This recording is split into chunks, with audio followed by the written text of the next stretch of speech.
2024માં total 70 ફિલ્મો release થઈ અને એ 70 ફિલ્મોમાંથી મેં ટોટલ 26 ફિલ્મો જોઈ અને એ 26 ફિલ્મોમાંથી મારી ટોપ 10 ફેવરેટ ગુજરાતી ફિલ્મની લિસ્ટ તમને આ વિડીયોમાં જોવા મળશે. એવી જ ટોપ 10 બેસ્ટ ગુજરાતી ફિલ્મ ઓફ 2024 કાં તો 2024ની સૌથી સારામાં સારી જોવાલાયક ફિલ્મો કઈ કઈ હતી એના ઉપર આપણે આજના વિડીયોમાં વાત કરવાના છીએ અને આ બધી ફિલ્મોને એક રેન્કિંગ પણ આપવાના છીએ કે કઈ ફિલ્મ કેટલી સારી હતી. તો let's begin the video. Number 10. 2024માં ગુજરાતી સિનેમાની અંદર લગન જોનરાની બહુ જ બધી ગુજરાતી ફિલ્મો રિલીઝ થઈ, જેમ કે કાલે લગન છે, લગન સ્પેશિયલ, ઉડન છું, ગુજરાતી મેટ્રોમની વગેરે વગેરે. અને એમાંથી હરામ બરાબર જો મને એક પણ ફિલ્મ ગમી હોય તો ઉડતાકનો મને આ જે જોનરા છે એ અપકે પડી ગયો. અને ભાઈ 2024ની અંદર ઘણી બધી એવી ફિલ્મો હતી જે લગનના જોનરા ઉપર જ હતી, પણ એ બધી લગનની ફિલ્મોમાંથી એક એવી લગનની ફિલ્મ હતી જે મને થોડી ઘણી ગમી હતી અને આ લિસ્ટમાં નંબર 10 ઉપર આપણે એક લગનની ફિલ્મને પસંદ કરી છે. અને આ બધી મેં જેટલી પણ લગનની ફિલ્મો જોઈ એ બધી લગનની ફિલ્મોમાંથી મને આ ફિલ્મ સૌથી સારામાં સારી લગન ફિલ્મ લાગી અને મેં આ ફિલ્મને આ નંબર 10 ઉપર રાખી છે.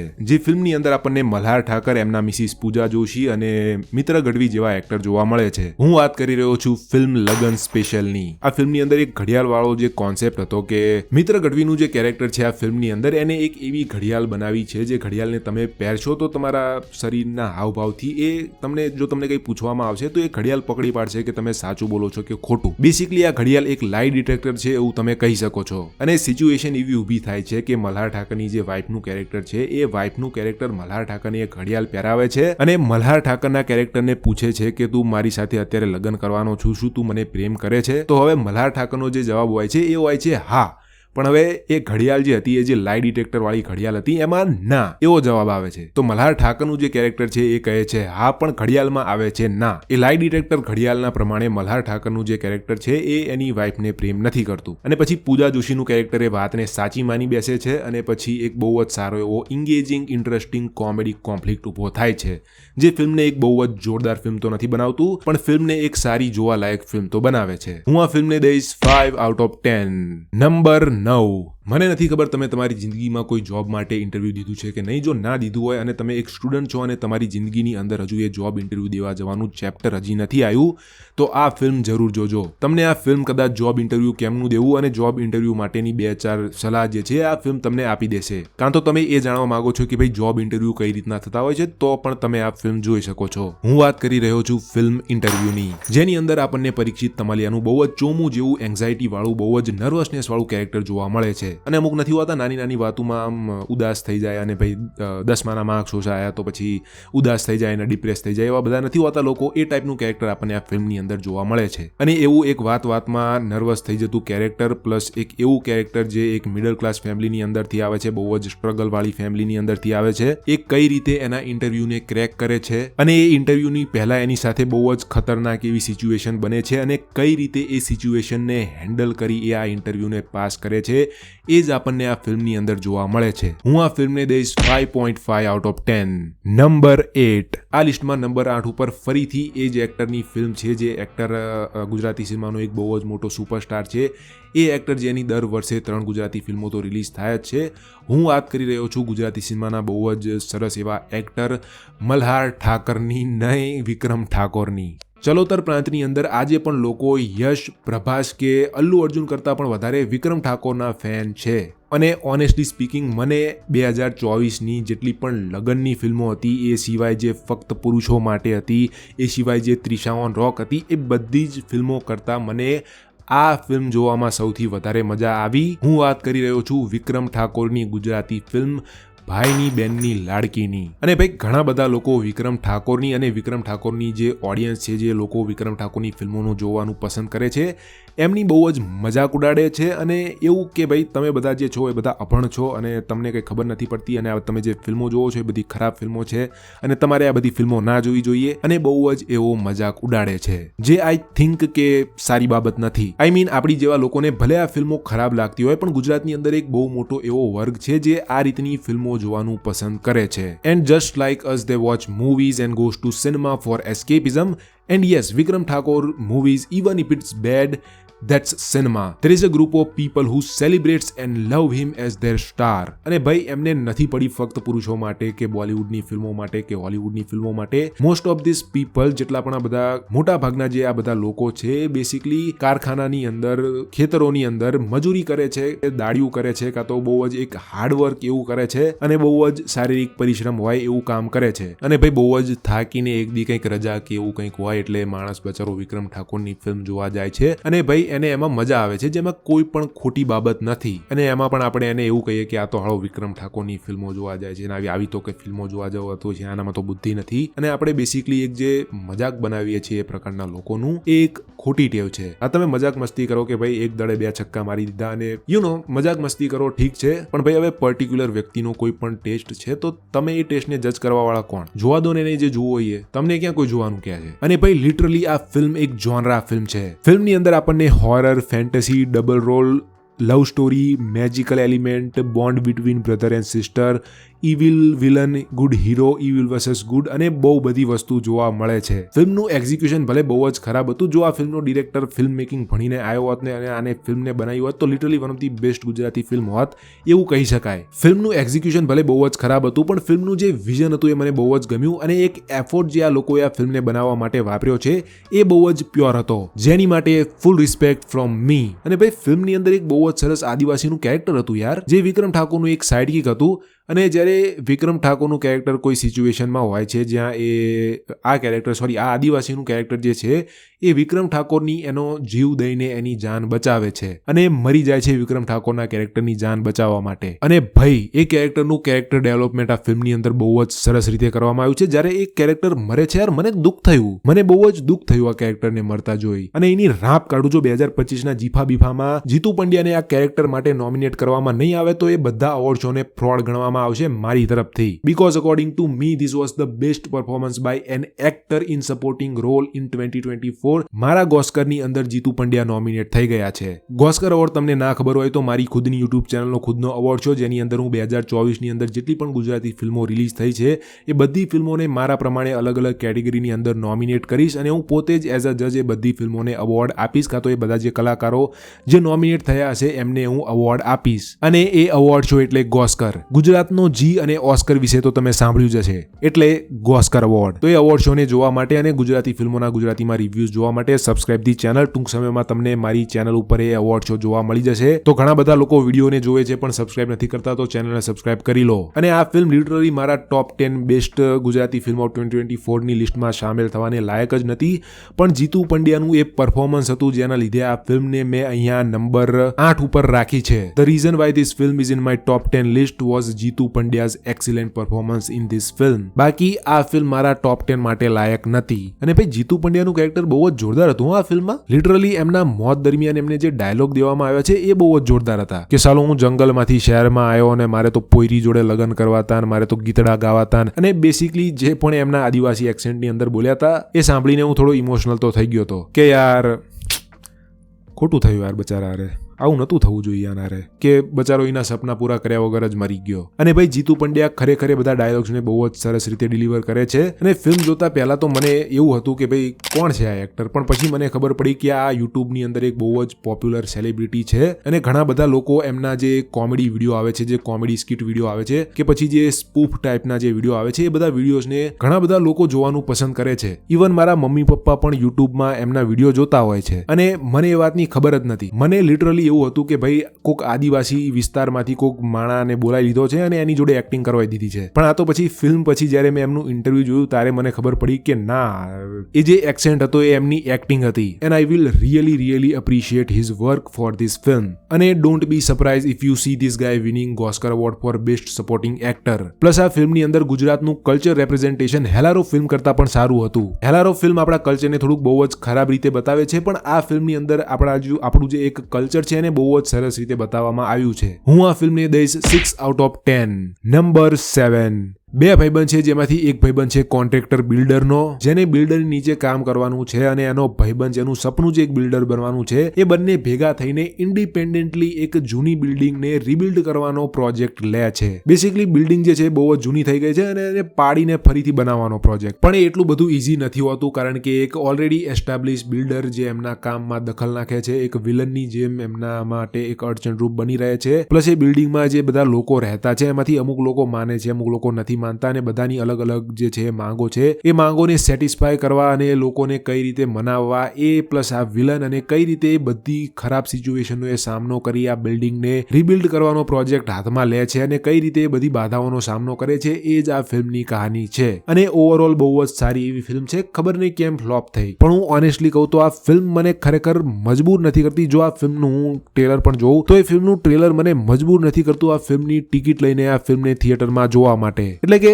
આ ફિલ્મ એક એ ટાઈપની ફિલ્મ બની જાય છે કે ભાઈ ચલો ફિલ્મ સારી તો લાગે છે, પણ જ્યારે OTTમાં આવશે ને ત્યારે જોઈ લેશું. This film does not have anything which make me excited, or this film does not offer me something which make me leave my own house to watch this film. That does not mean this film is bad. It is a good film, but not worth watching in cinema for me. I will give this film 6 out of 10. Number 6. Number 6 ઉપર જે Gujarati film છે 2024ની સૌથી વધારે કમાણી કરવાવાળી ત્રીજી Gujarati film છે. Number 1 ઉપર છે જમકુડી અને નંબર 2 ઉપર છે ફક્ત પુરુષો માટે, અને ત્રીજા નંબર ઉપર અને આ લિસ્ટમાં નંબર 6 ઉપર જે ફિલ્મ છે એનું નામ છે હાહાકાર. હવે આ ફિલ્મ જે છે મોટાભાગના ક્રિટિક્સને એટલી બધી પસંદ નથી આવી, પણ ઓડિયન્સે આ ફિલ્મને વધાવી લીધી હતી અને ઓડિયન્સને આ ફિલ્મ ખૂબ જ ગમી હતી. અને ઘણા લોકો કહી શકે છે કે આ ફિલ્મનું જે ગીત હતું મધરો દારૂડો એ બહુ જ વાયરલ થયું હતું, એટલે આ ફિલ્મ જે હતી એ ઉપડી ગઈ હતી. જે વાત સાચી પણ હોઈ શકે છે, પણ મને એવું લાગે છે કે એ ગીત નહોતું જેના લીધે આ ફિલ્મ બહુ જ ઉપડી ગઈ હતી. આ ફિલ્મની માર્કેટિંગ હતી જે બહુ જ જોરદાર હતી, જેના લીધે આ ફિલ્મ ઉપડી હતી. એમાં પણ આ લોકોએ જે એક આખું સોશિયલ મીડિયા કેમ્પેન આ ફિલ્મ માટે આ લોકોએ કર્યું હતું એ બહુ જ જોરદાર હતું. અને પ્લસ આ જે ફિલ્મ હતી એ બહુ જ નાના લોકોની ફિલ્મ હતી. એક લોઅર મિડલ ક્લાસ વર્ગ જે અમદાવાદ અને મોટા શહેરોની અંદર સ્ટ્રગલ કરે છે એ લોકોની આ કહાની હતી. અને મોસ્ટ ઓફલી આપણે જે ગુજરાતી ફિલ્મો જોઈએ છીએ, ફિલ્મોના કેરેક્ટર જે બધા હોય છે એ બહુ જ આમ શું કહેવાય અમીર પરિવારમાંથી આવતા હોય એવા હોય છે, અને છે ને કેમ છે એકચ્યુઅલી છે ને છે વાળા જે એક બહુ જ અમીર ખાનદાન વાળા કેરેક્ટરની કહાનીઓ આપણને જોવા મળે છે, જેનાથી આપણે most of the people of ગુજરાતનો બહુ મોટો એક વર્ગ છે જે એનાથી રિલેટ નથી કરતો અથવા નથી કરી શકતો એવા કેરેક્ટરની એ બધી ફિલ્મો હોય છે. એના વિરુદ્ધમાં હાહાકાર આપણને એવા કેરેક્ટર બતાવે છે જેને જોઈને કોઈ પણ મિડલ ક્લાસ વર્ગનો ગુજરાતી કનેક્ટ થઈ શકે છે, કાં તો પછી રિલેટ કરી શકે છે. ઇવન હું પણ કહી શકું છું કે આ ફિલ્મની અંદર જેવા કેરેક્ટરને બતાવવામાં આવ્યા છે એવા નમૂના મારી આજુબાજુ એક્ઝિસ્ટ કરે છે. એવા નમૂનાઓને મેં મારા જિંદગીની અંદર જોયા છે નહીં એકચ્યુઅલીમાં છે. અને એ એક એવી વસ્તુ હતી, કાં તો આ ફિલ્મના કેરેક્ટર જે હતા એ બધા બહુ જ રિલેટેબલ હતા અને એનાથી લોકો કનેક્ટ થઈ ગયા, અને એટલે આ ફિલ્મ હિટ થઈ. This film did not work because of some song go viral, it work because of its characters. અને એ જ વસ્તુ હતી જે આ ફિલ્મની અંદર મને બહુ જ ગમી, અને એ નમૂના જેવા એ બધા કેરેક્ટર્સ જ હતા જેના લીધે આ ફિલ્મ મને ગમી. અને એ કેરેક્ટર્સને પ્લે કરવા માટે જે એક્ટર્સને પસંદ કરવામાં આવ્યા હતા, ખાસ કરીને મેઇન 3 લીડ કેરેક્ટર, એમાં પણ સ્પેશિયલી હેમંગ શાહનું જે પરફોર્મન્સ હતું એ મને આ ફિલ્મની અંદર સૌથી વધારે ગમ્યું. ઇનફેક્ટ હું એવું પણ કહીશ કે this was the one of the best performance of 2024 I have seen in any Gujarati film. Hemang Shah મને એવું લાગે છે કે ગુજરાતી સિનેમાના બહુ જ અંડરરેટેડ એક્ટર છે. એમને જે ફિલ્મો મળવી જોઈએ એટલી ફિલ્મો એમને નથી મળતી, પણ ખરેખર બહુ જ જોરદાર એક્ટર એ છે. મને એમનું કામ ખરેખર આ ફિલ્મમાં બહુ જ ગમ્યું, અને હું એમને એઝ એ એક્ટર ઘણી બધી અલગ અલગ ગુજરાતી ફિલ્મોની અંદર જોવા માંગુ છું. અને હું એવું કહીશ કે Hemang Shah is the best actor of his generation in Gujarati cinema. બહુ જ જોરદાર એક્ટર છે, પણ એમને જે કેરેક્ટર મળવા જોઈએ એવા કેરેક્ટર હજુ સુધી એટલા બધા મળ્યા નથી. સો if someone from industry watching this video, give this guy a job. He is a really fine actor. Give this guy main lead roles. He will be fantastic. Anyway, જ્યારે હું આ ફિલ્મને જોઈ રહ્યો હતો ત્યારે આના ફર્સ્ટ હાફ પૂરા થયા ત્યાં સુધી હું એવું અંદર વિચારી રહ્યો હતો કે યાર આટલી સરસ ફિલ્મ છે, આ પછી આને ફિલ્મ ક્રિટિક્સ દ્વારા આટલું બધું આ ફિલ્મને એક ખરાબ ફિલ્મ કેમ કહેવામાં આવી? કારણ કે મને તો આ ફિલ્મ જોવામાં ખૂબ જ મજા આવી રહી હતી, અને મારો એક ડાઉટ હતો કે યાર આ ફિલ્મ ખરાબ હતી તો પછી હિટ કેમ થઈ? એ જે મારો ડાઉટ હતો એ આ ફિલ્મના ફર્સ્ટ હાફની અંદર ક્લિયર થઈ ગયો હતો કે કેમ આ ફિલ્મ હિટ થઈ. અને ભાઈ ફિલ્મના ફર્સ્ટ હાફ સુધી આ ફિલ્મ એક બહુ જ જોરદાર ફિલ્મ બનીને રહે છે, પણ આ ફિલ્મ એના સેકન્ડ હાફમાં હાગી દે છે. અને પછી મને સમજાયું કે કેમ આ ફિલ્મ ક્રિટિક્સને એટલી બધી નથી ગમી. અને ભાઈ જો આ ફિલ્મનો સેકન્ડ હાફ કાઢી આ ફિલ્મના ફર્સ્ટ હાફને જો મારે રેન્કિંગ કરવું હોય, જો આ ફિલ્મના ફર્સ્ટ હાફથી જ મારે ટોપ 10ની લિસ્ટની અંદર આ ફિલ્મને રેન્ક કરવી હોય, તો હું આ ફિલ્મને ટોપ 1 ઉપર રેન્ક કરીશ. Only first half of this film. પણ આ ફિલ્મના હું સેકન્ડ હાફને ટોપ 10 વર્સ્ટ ફિલ્મની લિસ્ટની અંદર નંબર 2 ઉપર રાખીશ, કારણ કે નંબર 1 ઉપર ડેની જીગર છે. જેટલો જ જોરદાર આ ફિલ્મનો ફર્સ્ટ હાફ હતો એટલો જ ખરાબ આ ફિલ્મનો સેકન્ડ હાફ હતો. પણ just because of the first half of this film which is so good, I am putting this film on my top 10 list. આ ફિલ્મના ફર્સ્ટ હાફના કારણે જ મને આ ફિલ્મ ગમી છે. બાકી આ ફિલ્મ આ લિસ્ટમાં રહેવા પણ લાયક નથી. હું આ ફિલ્મના ફર્સ્ટ હાફને દઈશ 8 આઉટ ઓફ 10 અને આ ફિલ્મના સેકન્ડ હાફને દઈશ 1 આઉટ ઓફ 10. પણ ઓવરઓલ હું આ ફિલ્મને દઈશ 6 આઉટ ઓફ 10. નંબર 5. આ ફિલ્મની અંદર આપણને હિતુ કનોડિયા, શ્રદ્ધા ડાંગર અને પરીક્ષિત જેવા સારા એક્ટર જોવા મળે છે. આ ફિલ્મની માર્કેટિંગ બહુ જ ખરાબ હતી, જેના લીધે આ ફિલ્મ એક ફ્લોપ થઈ. મેં આ ફિલ્મના રિવ્યૂમાં પણ કીધું હતું કે આ ફિલ્મ એક ફ્લોપ જશે અને ફિલ્મ ખરેખર એક ફ્લોપ જઈ. પ્લસ આઈ થિંક આ ફિલ્મ મારી જેવી ઓડિયન્સને ગમી, પણ મોસ્ટ ઓફ ધી જે માસીસ ઓડિયન્સ હતી એમને આ ફિલ્મ એટલી બધી નથી ગમી. હું વાત કરી રહ્યો છું 2024ની એક કોર્ટરૂમ ડ્રામા ફિલ્મની, જે એક બહુ જ સિરિયસ એવા ગેંગ રેપના ટોપિક ઉપર ફોકસ કરે છે અને આ ફિલ્મ એક બહુ જ અંડરરેટેડ ફિલ્મ બનીને રહી જાય છે. હું વાત કરી રહ્યો છું ફિલ્મ 31st ની. હવે આ ફિલ્મ ઉપર મેં ઓલરેડી એક બહુ જ ડિટેલ્ડ રિવ્યૂ વિડીયો બનાવ્યો છે. જો તમે જોવા માંગતા હોય તો એ મારી ચેનલ ઉપર અવેલેબલ છે. તમે મારા એ વિડીયોને જોઈ શકો છો. જે વિડીયો ઉપર અત્યારે ઓલમોસ્ટ 1K વ્યૂ જે છે કમ્પ્લીટ થઈ ગયા છે. તો તમે મારું આ ફિલ્મનું જે રિવ્યૂ છે જાણવા માંગતા હોય તો તમે એ રિવ્યૂ વિડીયો જરૂર ચેક કરી લેજો. હું આ ફિલ્મને દઈશ 7 આઉટ ઓફ 10. નંબર 4. હવે અહીંયા નંબર 4 ઉપર જે ડિરેક્ટરની ફિલ્મ છે એ ડિરેક્ટરનું નામ છે પ્રીત. અને પ્રીતભાઈએ ગયા વર્ષે ટોટલ 2 ગુજરાતી ફિલ્મો બનાવી હતી, જેમાંથી એક ગુજરાતી ફિલ્મ હતી વેનીલા આઈસ્ક્રીમ અને એક બીજી ફિલ્મ બનાવી હતી જેનું નામ હતું ગુજરાતી મેટ્રો મની, જેમાં મેં પહેલા ગુજરાતી મેટ્રો મની જોઈ અને પછી વેનીલા આઈસ્ક્રીમ જોઈ. હવે બહુ જોરદાર વાત એ થાય છે કે પ્રીતભાઈની જે એક ફિલ્મ છે મારી ટોપ 10 વર્સ્ટની લિસ્ટની અંદર છે અને બીજી જે ફિલ્મ છે મારી ટોપ 10 બેસ્ટની લિસ્ટમાં છે. અને એમાંય બહુ જોરદાર વાત એ છે કે આ બંને ફિલ્મો જે છે આ બંને લિસ્ટની અંદર નંબર 4 ઉપર જ રેન્ક કરે છે. મારી ટોપ 10 વર્સ્ટ ગુજરાતી ફિલ્મ ઓફ 2024ની લિસ્ટની અંદર ગુજરાતી મેટ્રો મની નંબર 4 ઉપર રેન્ક કરે છે અને મારી ટોપ 10 બેસ્ટ ગુજરાતી ફિલ્મ ઓફ 2024ની લિસ્ટની અંદર વેનીલા આઈસ્ક્રીમ પણ નંબર 4 ઉપર રેન્ક કરે છે. અને જેમ કે મેં કીધું કે મેં પહેલા ગુજરાતી મેટ્રો મની જોઈ હતી અને પછી મેં જે છે વેનીલા આઈસ્ક્રીમ જોઈ હતી. મને એ પણ નથી ખબર કે બંને ફિલ્મો એક જ ડિરેક્ટરે બનાવી છે. હવે પહેલા મેં ગુજરાતી મેટ્રો મની જોઈ હતી એટલે થયું એવું કે જ્યારે હું વેનીલા આઈસ્ક્રીમ જોવા બેઠો અને જેવી જ વેનીલા આઈસ્ક્રીમ ફિલ્મ શરૂ થઈ અને લખેલું આવ્યું ડિરેક્ટેડ બાય પ્રીત, અને પછી મને થોડી બીક લાગી કે યાર આ ડિરેક્ટરની ફિલ્મ છે, યાર આ ફિલ્મની અંદર કંટાળો ના આવે તો સારું. તો હવે જેવું જ ગીત પૂરું થયું અને જેવું જ મેં જોયું કે આ બધા કેરેક્ટર એમના ઘરે પાછા જઈ રહ્યા છે અને આ બધા એના કેરેક્ટરના જે મોઢા છે ઉતરી લઈ કઢી જેવા થયા છે, અને જે મેં માહોલ જોઈને મને એવું થઈ ગયું કે મર્યા હવે આ આખી ફિલ્મ હવે મને બોર કરીને મારી નાખશે. કારણ કે ગુજરાતી મેટ્રો મની ફિલ્મ મારે એવું થયું હતું.